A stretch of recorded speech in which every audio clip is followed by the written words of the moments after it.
श्री कृष्णा सर्वश्रेष्ठ सुविचार धर्म चाहे जो भी हो अच्छे इंसान बनो, हिसाब हमारे कर्म का होगा, धर्म का नहीं।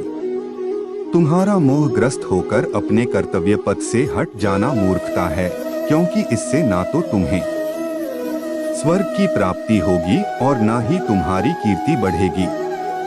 बुरा वक्त आपको जिंदगी के उन सच से सामना करवाता है जिनका आपने अपने अच्छे वक्त में कभी ख्याल भी नहीं किया होता है।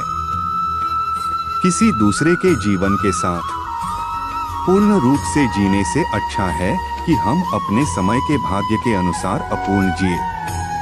जीवन को भगवान से जोड़ दो, सब भगवान पर छोड़ दो। शांत रहना सही है, पर जब गलत हो तब नहीं। खुशियां मन की एक स्थिति है बाहरी, दुनिया से इसका कोई लेना देना नहीं है। जीवन ना कल में है ना आज में है, जीवन इस पल में है, इस पल का अनुभव ही जीवन है।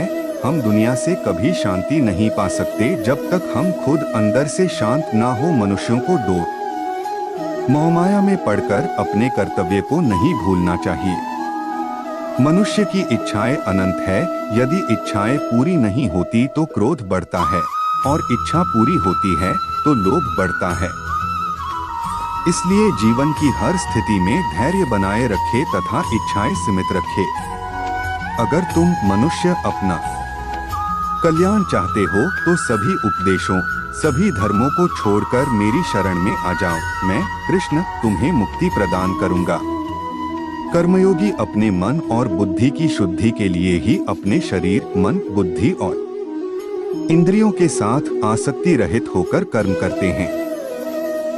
हे अर्जुन, मैं सर्वज्ञ हूँ, मैं इस सृष्टि का रचनाकार हूँ। मैं भूत, वर्तमान और भविष्य के सभी प्राणियों को तथा उनके विचारों को जानता हूँ, किंतु वास्तविकता में कोई नहीं जानता है, ना ही समझता है।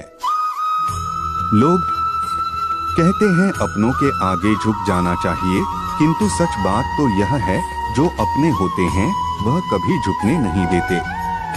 परिवर्तन ही इस संसार का नियम है। यह प्रकृति है जो सभी गतियों का कारण बनती है। अहंकार से मोहित मूर्ख उस धारणा को धारण करता है जो कहती है मैंने किया। गर्मी और ठंड, सुख और दर्द की भावना इंद्रियों के अपनी वस्तुओं के संपर्क के कारण होती है। वे आते हैं और चले जाते हैं चिरकाल तक। आपको उन्हें स्वीकार करना चाहिए। पूर्ण लगन के साथ अपना कार्य करो, लेकिन उसके फल की इच्छा मत करो, क्योंकि जब आप फल की इच्छा करते हैं तब कहीं न कभी आप अपने कार्य में पूर्ण रूप से समर्पित नहीं हो पाते। गति के लिए चरणों पर ध्यान देना आवश्यक है, किंतु प्रगति के लिए सदैव आचरण पर ही ध्यान देना चाहिए। प्रकृति द्वारा निर्धारित कर्तव्य का पालन करते हुए व्यक्ति ने कोई पाप नहीं किया। जिसका मन उसके वश में नहीं है, उसके लिए उसका मन शत्रु के समान है।